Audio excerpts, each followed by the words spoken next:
प्राचीन समय की बात है।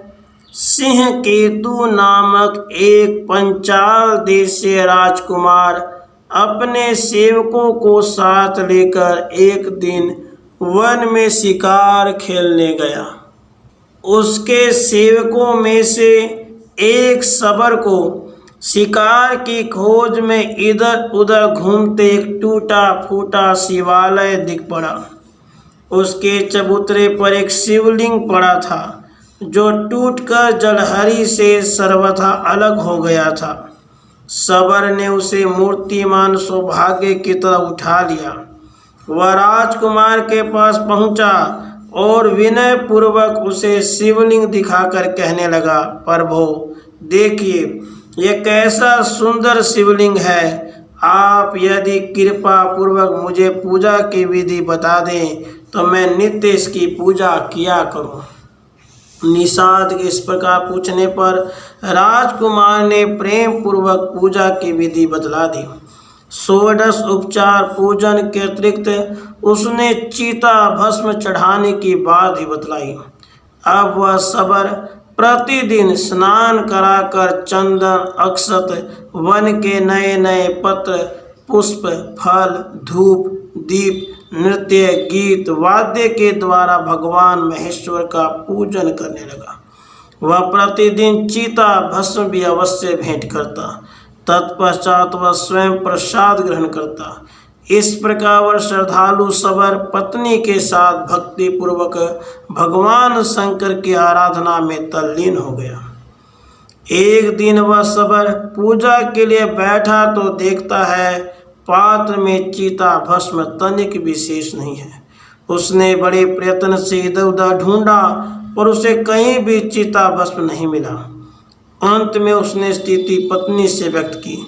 साथ उसने यह भी कहा, यदि चीता भस्म नहीं मिलता तो पूजा के बिना मैं अब क्षण भर भी जीवित नहीं रह सकता। स्त्री ने उसे चिंतित देखकर कहा, नाथ डरिए मत, एक उपाय है। यह घर तो पुराना हो ही गया है, मैं इसमें आग लगाकर उसी में प्रवेश कर जाती हूँ।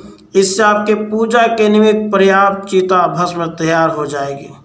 बहुत वाद विवाद के बाद शबर भी उसके प्रस्ताव से सहमत हो गया। शबरी ने स्वामी की आज्ञा पाकर स्नान किया और उस घर में आग लगाकर अग्नि की 3 बार परिक्रमा की, पति को नमस्कार किया और सदाशिव भगवान का हृदय में ध्यान करते हुए अग्नि में घुस गई। वह क्षण भर में जलकर भस्म हो गई। फिर शबर ने उस भस्म से भगवान भूतनाथ की पूजा की। शबर को कोई विषाद तो था नहीं। स्वभाववशात पूजा के बाद वह प्रसाद देने के लिए अपनी स्त्री को पुकारने लगा। स्मरण करते वह स्त्री तुरंत आकर खड़ी हो गई। अब शबर को उसके जलने की बात याद आई। आश्चर्यचकित होकर उसने पूछा, तुम और यह मकान तो सब जल गए थे, फिर यह सब कैसे हुआ? शबरी ने कहा, आग में मैं घुसी तो मुझे लगा कि जैसे मैं जल में घुसी हूँ। आधे क्षण तक तो प्रगाढ़ निद्रा से विदित हुई और अब जगी हूँ। जगने पर देखती हूँ तो यह घर भी पूर्ववत खड़ा है। अब प्रसाद के लिए यहाँ आई हूँ। निषाद दंपति इस प्रकार बातें कर ही रहे थे कि उनके सामने एक दिव्य विमान आ गया। उस पर भगवान के 4 गण थे। उन्होंने ज्यों ही उन्हें स्पर्श किया और विमान पर बैठाया, उनके शरीर दिव्य हो गए। वास्तव में श्रद्धा युक्त भगवत आराधना का ऐसा ही महात्म्य है।